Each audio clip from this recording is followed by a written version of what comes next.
Hi guys, how are you? இன்றைக்கி ஒரு game changing topic பற்றி தான் லாஜிக்கில் பார்க்க போகிறோம்.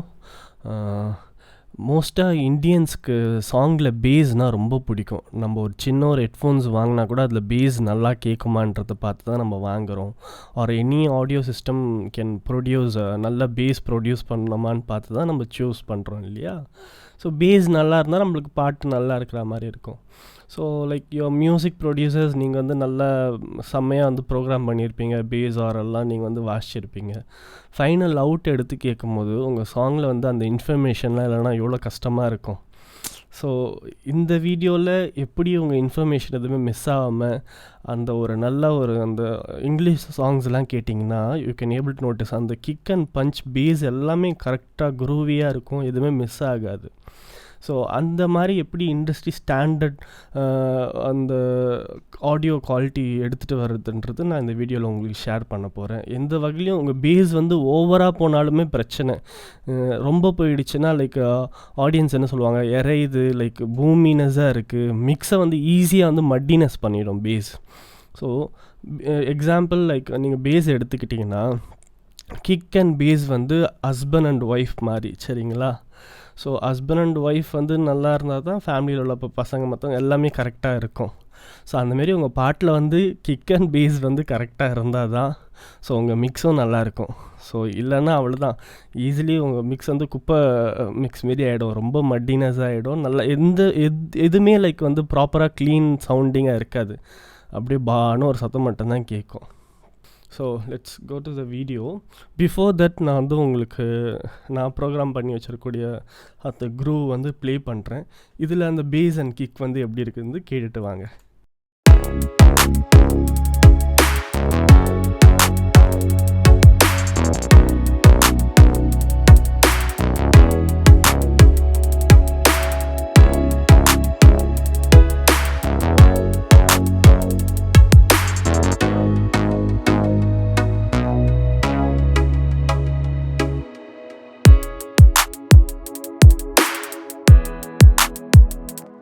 ஸோ இப்போ நீங்கள் கேட்டிருப்பீங்க இந்த ரிதம் எவ்வளோ குரூவி அண்ட் டைட்டாக இருந்துச்சு பார்த்தீங்களா? கிக்கும் கரெக்டாக வெளியில் ட்ரான்ஸ்லேட் ஆகுது, அந்த பேஸும் எங்கேயுமே அந்த சாங்கை மட்டினஸ் ஃபார்ம் பண்ணாமல் பேஸுமே கரெக்டாக இருக்குது. ஸோ இந்த சாங் மிக்ஸ் பார்த்திங்கன்னா I'll be done a clean mix, ஓகேங்களா? க்ளீனாக இருக்கணும், கார்ஸில் ஆர் எதில் போட்டு கேட்டாலுமே க்ளீனாக இருக்கணும். If you guys do have a earphones or good pair of monitors இருந்தால், ஏன்னா இந்த ஃபோனில் எப்படி ட்ரான்ஸ்லேட் ஆகுன்றது I am having doubt. So நீங்கள் வந்து இந்த சாங் வந்து ஸ்பாட்டிஃபைல போய் செக் பண்ணி பாருங்கள், அல்லது யூடியூப்பில் பாருங்கள், நான் லிங்க் டிஸ்கிரிப்ஷனில் கொடுக்குறேன். ஸோ அவ்வளோ க்ளீன் அண்ட் நீட்டாக வந்து நான் வந்து பண்ணியிருப்பேன். ஸோ இதே லைக் இந்த இண்டஸ்ட்ரி ஸ்டாண்டர்ட் லெவல் நீங்களும் எப்படி அச்சீவ் பண்ணுறன்றது இந்த வீடியோவில் நான் சொல்கிறேன். ஸோ ரொம்ப கேர்ஃபுல்லாக கவனிங்க நான் சொல்கிறத. என்னோடய கிளாஸ் பேஸ்ன்னு சொல்லிட்டு இங்கே இருக்குது பார்த்தீங்களா?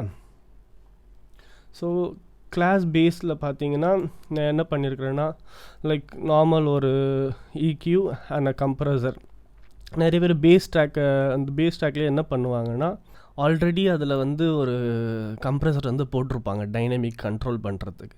திருப்பியும் கீழே போய்ட்டு வந்து சைட் செயின் பண்ணுறன்ற பேரில் இன்னொரு கம்ப்ரஸர் ஓப்பன் பண்ணிவிட்டு தே வில் பி டூயிங் என்ன பண்ணுறோன்னே தெரியாமல் வந்து ஏதோ பண்ணிகிட்டு இருப்பாங்க.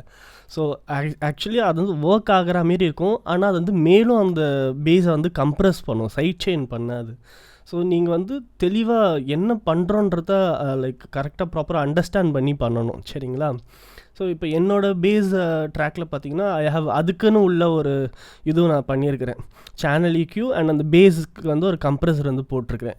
ஏன் அந்த கம்ப்ரஸர்னால் இப்போ என்னோடய பேஸ் பார்த்தீங்கன்னா கொஞ்சம் ஒரு சில இடத்துல வால்யூம் லவுடாக, ஒரு சில இடத்துல வால்யூம் கொஞ்சம் ரொம்ப கம்மியாக இருக்கும். ஸோ அது ஈவனாக வந்து ஒரு டைனமிக்காக கரெக்டாக இருக்குன்றதுக்காக அது வால்யூம் வந்து ஸ்டேபிளைஸ் பண்ணுறதுக்காக நான் வந்து ஒரு கம்ப்ரஸர் போட்டிருக்கிறேன். ஸோ அது வந்து அந்த வால்யூம் வந்து அது ஸ்டேபிளைஸ் பண்ணுது. ஸோ நிறைய பேர் போய்ட்டு ஓகே இங்கே அந்த பேஸ் ட்ராக்கில் வந்து நம்ம கம்ப்ரெஷன் பண்ணிவிட்டு திருப்பி சைட் செயின் பண்ணிட்டு அதே ட்ராக்கில் போயிட்டு கம்ப்ரஸர் ஓப்பன் பண்ணிட்டு பண்ணிகிட்ருப்பாங்க.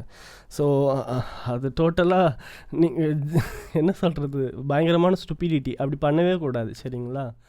இப்போ உங்களுக்கு வந்து கீழே வந்தீங்கன்னா இப்போ எனக்கு பஸ் 9 இருக்கு இல்லையா, உங்களுக்கு வந்து ஸ்டீரியோ அவுட்புட்னு இருக்கும். அந்த ஸ்டீரியோ அவுட்புட்டை நீங்கள் லெஃப்ட் கிளிக் பண்ணி பஸ்ஸஸ்குள்ளே போனீங்கன்னா உங்களுக்கு இந்த பஸ்ஸில் எந்த ஆக்ஸ் ஃப்ரீயாக இருக்கோ சரிங்களா. ஸோ எனக்கு வந்து I have used bus 9. So எனக்கு வந்து பஸ் 9 ஃப்ரீயாக இருந்தனால ஸோ வந்து நான் பஸ் 9 யூஸ் பண்ணுறேன். இங்கே வந்து ஒரு ஆக்ஸ் ட்ராக் வந்து க்ரியேட் ஆகும். ஸோ நான் இங்கே பார்த்தீங்கன்னா சிஎஸ் பேஸ் சைட் செயின் பேஸ்ன்னு சொல்லிட்டு ஆக்ஸ் ட்ராக்கை நேம் பண்ணியிருக்கிறேன். ஸோ இப்போ என்ன ஆகுது, உங்கள் சிக்னல் ஃப்ளோ வந்து உங்கள் பேஸ் வந்து உங்கள் இந்த இந்த ஃபேடர் வழியாக வந்து டைரெக்டாக ஸ்டீரியோ அவுட்டுக்கு போகாமல் பேஸ் வந்து என்ன ஆகுதுன்னா, இப்போ மிடில் மேன் உள்ளே வந்து ஒருத்தரை வச்சுட்டோம். ஸோ இந்த பேஸ் வந்து என்ன பண்ணுது, இந்த ஃபேடர்லேருந்து டேரெக்டாக அந்த சிஎஸ் பேஸ்னு ஒரு ஆக்ஸ் ட்ராக் க்ரியேட் பண்ணோம் பார்த்தீங்களா, இந்த ஆக்ஸுக்கு போகுது. இந்த ஆக்ஸில் தான் இப்போ நம்ம சைட் செயின் பண்ணுறதுக்கு வந்து ஒரு கம்ப்ரெசர்லாம் நம்ம வந்து ஆட் பண்ண போகிறோம். நீங்கள் என்ன கம்ப்ரெசர் வேணால் யூஸ் பண்ணிக்கலாம் சரிங்களா. நான் வந்து லாஜிக்கோட ஸ்டாக் கம்ப்ரெசரே யூஸ் பண்ணிக்கிறேன். நான் கம்ப்ரெசர் ஓப்பன் பண்ணிவிட்டு இந்த மெயின் திங் நீங்கள் வந்து கம்ப்ரெசரில் எடுத்தோன்னே பண்ண வேண்டியதுன்னா உங்களுக்கு வந்து இந்தமாரி இருக்கும். லைக் இந்த நாப்ஸ்லாம் பார்த்து பயந்துடாதீங்க. நம்மளுக்கு இந்த விஷயங்கள்லாம் தெரியாத வரைக்கும் தான் பெரிய மலை மாதிரி இருக்கும். தெரிஞ்சிட்டா எல்லாம் ஈஸி தான். ஓகேங்களா. ஸோ இந்த இதில் வந்து சைட் செயின்ற கிளிக் பண்ணுங்கள். இந்த பட்டனை ப்ரெஸ் பண்ண உடனே பார்த்தீங்கன்னா உங்களுக்கு வந்து ஆர்எம்எஸில் டிஃபால்ட்டாக அப்படி இருக்கும். ஆர்எம்எஸ்னால் ரூட் மீன் ஸ்கொயர்னு சொல்லுவாங்க சரிங்களா. நீங்கள் வந்து பீக்குக்கு மாற்ற போகிறீங்க. ஸோ பீக்னால் அது இது டாபிக் இன்னும் நிறைய இருக்குது. நான் அப்கமிங் வீடியோஸில் வந்து எக்ஸ்பிளைன் பண்ணுறேன் கம்ப்ரெசர் பற்றி பார்க்கும்போது. So change it to peak. ஆர்எம்எஸ்ன்னு வச்சிங்கன்னா அது வந்து நடுவில் வேலை செஞ்சிட்ருக்கும். ஹையஸ்ட் பீக்கில் தான் வேலை செய்யணும் நம்மளுக்கு கம்ப்ரெசர். ஸோ பீக்கை கிளிக் பண்ணிவிட்டு இங்கே சைட் செயின்ற ஆப்ஷனுக்குள்ளே போயிட்டு இப்போது என்னோடய கிக் வந்து ஆடியோவில் இருக்குது. நீங்கள் இன்சர்ட் ஆர் மிடி எதில் இருக்கோ நீங்கள் உங்கள் கிக்கை ஃபைண்ட் அவுட் பண்ணி ஸோ கிக்கை கரெக்டாக வந்து கிளிக் பண்ணி சூஸ் பண்ணிக்கணும். ஸோ நான் வந்து கரெக்டாக என்னோடய கிக்கை ஃபைண்ட் அவுட் பண்ணி கொடுத்துட்டேன். ஸோ இப்போ இது என்ன பண்ண போகுது இந்த compressor, whenever the kick comes ஓகேங்களா. ஸோ நான் என்ன வீடியோட ஸ்டார்டிங்னு சொல்லியிருப்பேன், கிக் வந்து ரொம்ப பவர்ஃபுல், ஐ மீன் பேஸ் வந்து ரொம்ப பவர்ஃபுல் இன்ஸ்ட்ருமெண்ட். ஈஸியாக எல்லாத்தையும் மட்டி பண்ணிடும். லைக் அதோட ரேஞ்சே வேறு. ஓகேங்களா. ஸோ அதுவும் நீங்கள் லைவ் பேஸ்லாம் எடுத்துருந்தீங்கன்னா லைவ் பேஸ்லாம் பயங்கரம் பவராக இருக்கும். ஸோ அதனால் நம்ம பேஸை போய்ட்டு வால்யூம் கம்மி பண்ணி ரொம்ப இறக்கி விட்டால் அப்போ நம்ம பேஸ் ஆட் பண்ணதுக்கே அர்த்தம் கிடையாது. ஸோ பேஸ் வந்து அதோட கேரக்டரே வந்து அந்த பஞ்சி அந்த வெயிட்னஸ் தான். அந்த வெயிட்னஸும் நம்மளுக்கு வரணும், ஆனால் சாங் வந்து மட்டியாக ஆகக்கூடாது. அதுக்கு தான் இந்த சைட் செயின்ன்ற கான்செப்டே உள்ளே வருது. ஸோ இப்போ பேஸ் அண்ட் கிக் வந்து ஹஸ்பண்ட் அண்ட் ஒய்ஃப்ன்ற மாரி சொன்னேன்ல. ஸோ ஒய்ஃப் வந்து என்ன பண்ணுவாங்க, அப்பப்போ போயிட்டு ஹஸ்பண்ட்டை சட்டை போட்டுகிட்டே இருப்பாங்கல்ல அந்தமாரி. ஸோ இப்போ வந்து நம்ம வந்து அதை வந்து காம்ப்ரமைஸ் பண்ணுற மாரி பண்ண போகிறோம். என்ன நடக்க போகுதுன்னா, வென்எவர் கிக்கு வரப்போல்லாம் பேஸ் வந்து ரொம்ப பவர்னால அழகாக கிக்கை வந்து மடி பண்ணி கிக்கை வந்து சாங்கில் இல்லாத மாரி ஆக்கிடும் சரிங்களா.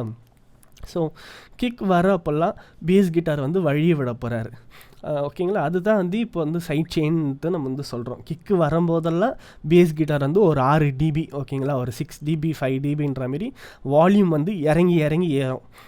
இப்போ 1 வந்து கிக்குனா 1 2 1 2 அப்படின்ற மாரி கிக் வரும். கிக்கு வர்றப்போ பேஸ் கிட்டார் வந்து 6 dB இறங்குவார். கிக்கு போயிட்ட அப்புறம் திருப்பி அந்த இடத்த வந்து ஃபில் பண்ணும். கிக்கு வரும், திருப்பி வால்யூம் இறங்கும், திருப்பி கிக்கு போயிட்டோன்னே திருப்பி அந்த என்னடா பேஸ் இல்லையேன்னு நினைப்போம். ஆனால் அது நினைக்கிறதுக்குள்ளே அந்த கேப்பை வந்து பேஸ் கிட்டார் வந்து ஃபில் பண்ணிவிடும். இதுதான் வந்து சைட் செயின்ன்ற கான்செப்ட். ஸோ இதனால் என்ன நடக்கும்னு நம்ம சாங்கில் பார்த்தீங்கன்னா ஒரு பம்பினஸ் ஒரு க்ரூவினஸ் வந்து கிடைக்கும். நான் இப்போ வந்து உங்களுக்கு சாங் ப்ளே பண்ணுறேன், இது நீங்கள் கேளுங்க. அது க்ரூவியாக எப்படி நல்லா அந்த பம்பினஸாக போகும் பாருங்களேன் நான் பண்ணியிருக்கிறதுனால.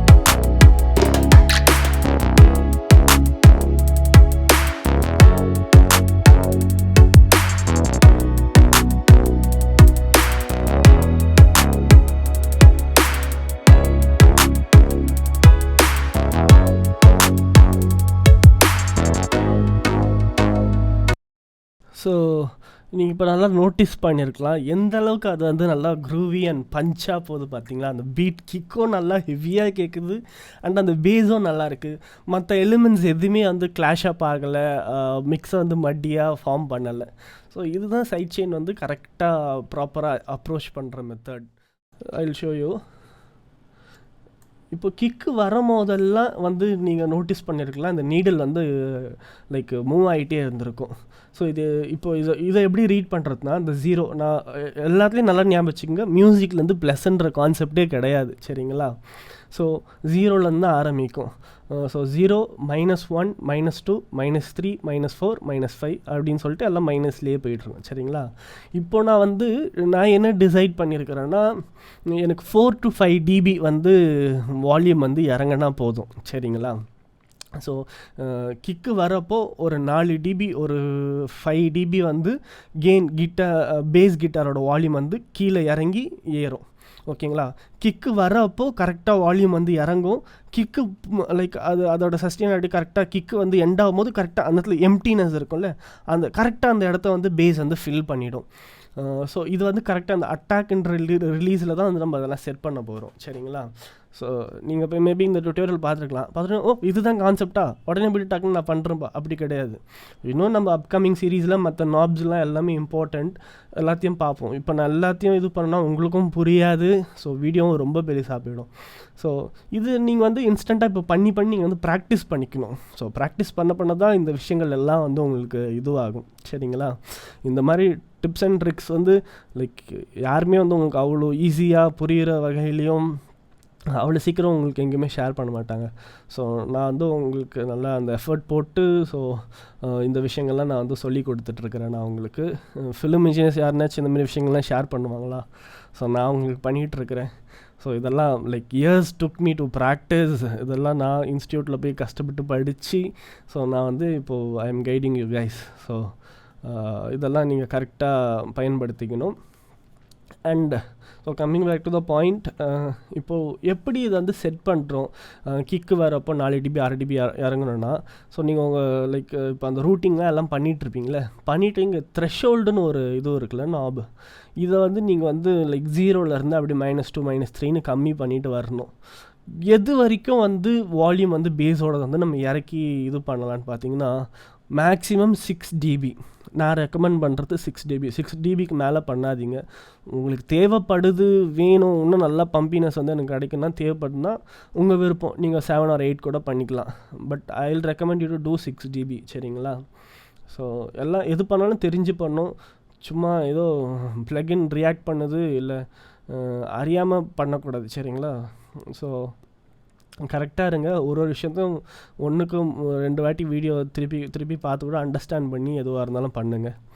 ஸோ நான் இங்கே த்ரெஷ்ஹோல்டுன்ற நாபை வந்து கம்மி பண்ணிவிட்டு இது பண்ணும்போது எனக்கு வந்து 4 dB வேணுன்றதுனால so I am keeping to 4 to 5 dB வந்து எனக்கு வந்து அந்த வால்யூம் வந்து இறங்கி வரணுன்றதுனால. ஸோ கிக்கு வரப்போலாம் இந்த பேஸ் கிட்டார் என்ன நடக்குதுன்னா வழியே விடுது. ஸோ கிக்கு கரெக்டாக வர்றப்போ பார்த்திங்கன்னா பேஸ் கிட்டாரோட வால்யூம் வந்து கம்மியாகி கிக்கு முடிகிற இடத்துல பேஸ் வந்து ஃபில் ஆகுது. ஸோ இந்த அட்டாக்ன்ற நாப் என்ன பண்ணுது, அட்டாக் வந்து எப்போ வந்து பேஸ் கிட்டார் வால்யூம் வந்து இறங்கணும் ஓகேங்களா. ஸோ இப்போ நீங்கள் வந்து உடனே ப்ளக்இன் வந்து ரியாக்ட் பண்ண அட்டாக் வந்து ரொம்ப ஃபாஸ்ட்டாக செட் பண்ணிட்டீங்கன்னா அந்த பேஸ் கிட்டார் வந்து இப்போ இனிஷியலாக அந்த on the beetle our வாசிப்பார்ல, rhythm பேசிஸ்ட் வந்து ஆன் த பீட்டில் 1ல் வாசிக்கிறாருன்னா அவர் ஒரு நோட்டு ப்ரெஸ் பண்ணுறாருன்னா உடனே போயிட்டு பேஸ் கிட்டார் வந்து பட்டுன்னு இழுத்துரும். ஸோ அவர் வாசியதே என்னன்னு தெரியாது, அந்தமாரி பண்ணிடக்கூடாது. ஸோ நீங்கள் என்ன பண்ணணும், லைக் அந்த நோட்டை வந்து ஃபஸ்ட்டு அந்த இன்ஃபர்மேஷன் வந்து கொடுத்துட்றீங்க, என்ன நோட்டை அவர் வாசிக்கிறான்றது அங்கே ரெஜிஸ்டர் ஆகிடும். ரெஜிஸ்டர் ஆகிட்டு அது போய் மட்டினஸாக ஃபார்ம் ஆகும்போது கரெக்டாக வந்து வால்யூமை பிடிச்சி இழுத்துட்டு திருப்பி போகுது. ஸோ இந்தமாரி நடக்கும்போது அந்த சாங் வந்து அந்த ஒரு நீங்கள் இப்போ பெரிய கிளப்ஸ் ஒரு கார்ஸில் உங்களுக்கு ஹெட்ஃபோன்ஸ் அந்த சாங் வந்து நல்லா குரூவியாக பஞ்சியாக இருக்குல்ல.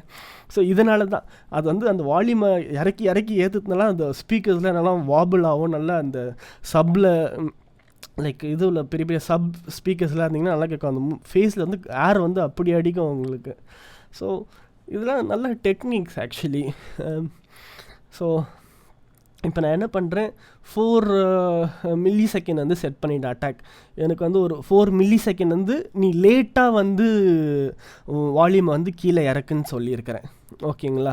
இப்போ வந்து நான் இதுக்கு ஆல்ரெடி கம்ப்ரஸருக்கு ஒரு கமாண்ட் கொடுத்துட்டேன். நீ வந்து 4 dB இல்லை 5 dB வந்து எனக்கு வால்யூம் வந்து கம்ப்ரஸ் பண்ண போகிற, வால்யூம் வந்து அமுத்த போகிறேன்னு சொல்லிட்டேன். எப்போ அமுத்தணுன்னா ஒரு 4 மில்லி செகண்ட் ஆர் நீங்கள் உங்கள் விருப்பத்துக்கு ஏற்ற மாரி செட் பண்ணிக்கலாம்.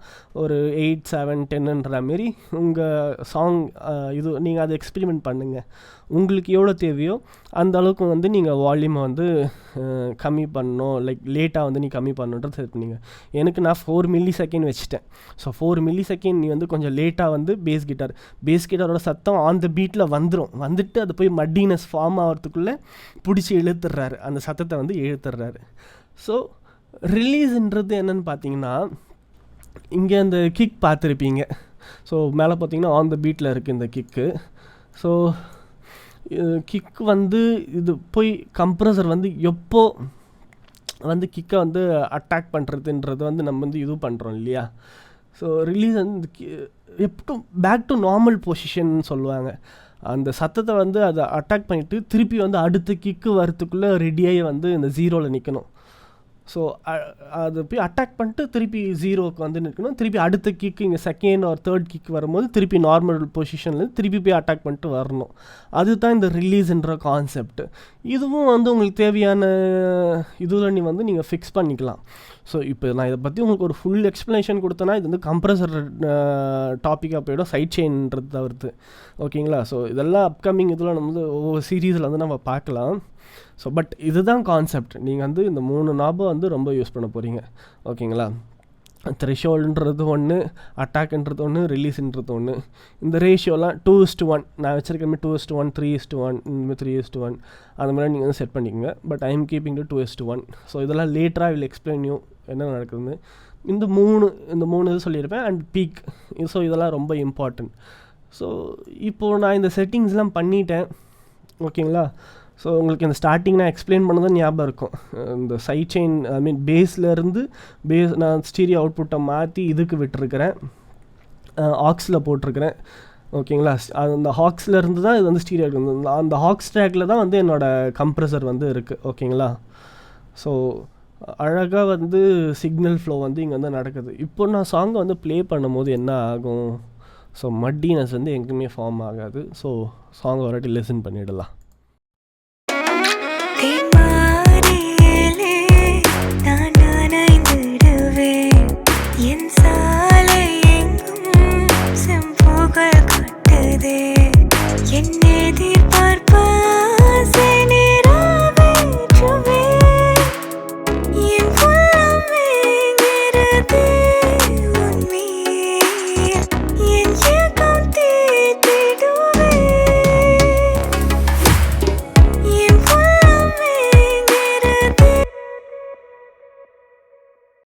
So I hope you guys understood this lesson. So உங்களுக்கு ஏதாச்சும் டவுட்ஸ் இருந்தால் கமெண்ட்ஸில் சொல்லுங்கள், or give a text on Insta. So I will be active on that. So உங்களுக்கு வேறு ஏதாச்சும் வீடியோஸ்லாம் பண்ணணுன்னா எனக்கு இன்ஸ்டாவில் வந்து டெக்ஸ்ட் பண்ணி சொல்லுங்கள். So take care guys, see you on the next video. Bye bye.